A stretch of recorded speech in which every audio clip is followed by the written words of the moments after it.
In America, turning 21 carries with it the special privilege of being able to buy and consume alcohol. This has been the case since the passing of the National Minimum Drinking Age Act of 1984, an act passed by the U.S. government in hopes of quelling underage drunk driving accidents and deaths. Additionally, we now know that underage drinking can have significant impacts on social and intellectual development. Yet this benchmark of 21 isn't the standard for most other Western nations. Places like Canada, Mexico, and most of Western Europe all have minimum ages ranging from 16 to 18. Another point of argument comes from the other opportunities allowed at 18 in the U.S., such as voting and serving in the military. Some critics argue that if someone is mature enough to be drafted to fight overseas or directly affect the course of the country through voting, they should be mature enough to purchase alcohol. Additionally, the heightened drinking age doesn't fully prohibit the underage consumption of alcohol, as things like fake IDs and older siblings are commonly relied on for procurement.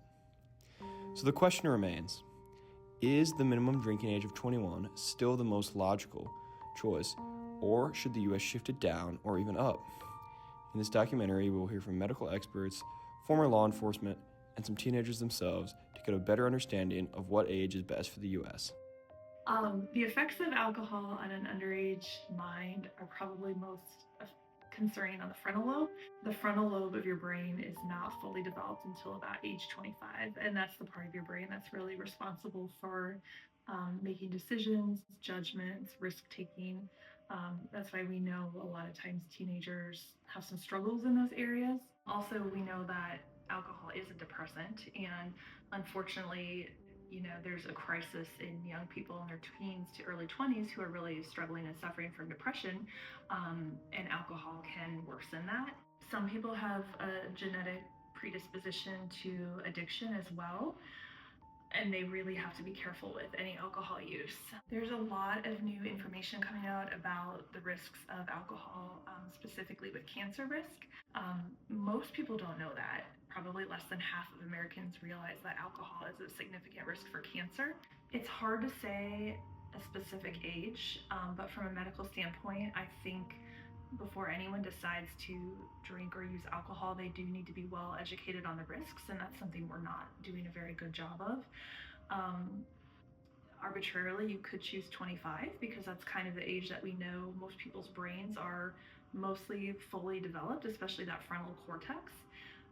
Again, I think we need to do a better job educating people about the risks of cancer. That's newer information coming out.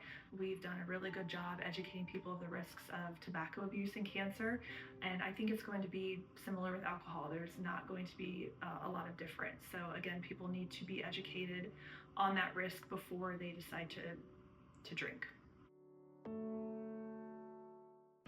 My name is Daniel Schulte. I was a St. Louis City police officer for 21 years, retiring in 2018 as a sergeant in the 4th District, downtown St. Louis. My first, 8 years in the streets, I was, St. Louis University was part of my beat. And so the bars around there, the kids around there, the problems that we had involving SLU university students were 90% alcohol involved. Whether it's fighting, whether it's throwing things out dorm windows, apartment windows, breaking out windows of bars that didn't get into kind of thing because their fake ID didn't work.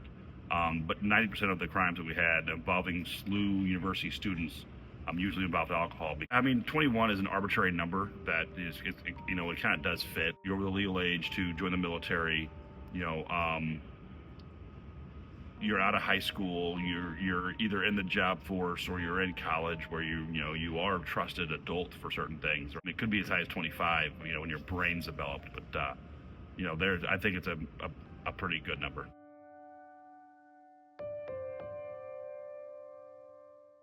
Without a doubt, I think the drinking age should be 18. If I'm able to serve in the military and vote, I should 100% be able to drink. I think at 18 years old, the average person is mature enough to make decisions for themselves about their health. Yeah, and I think 21 is a good age. I've had a lot of experiences where normally rational guys who make good decisions, when I see them at school or at sporting events, they'll make pretty dumb and irrational decisions after drinking.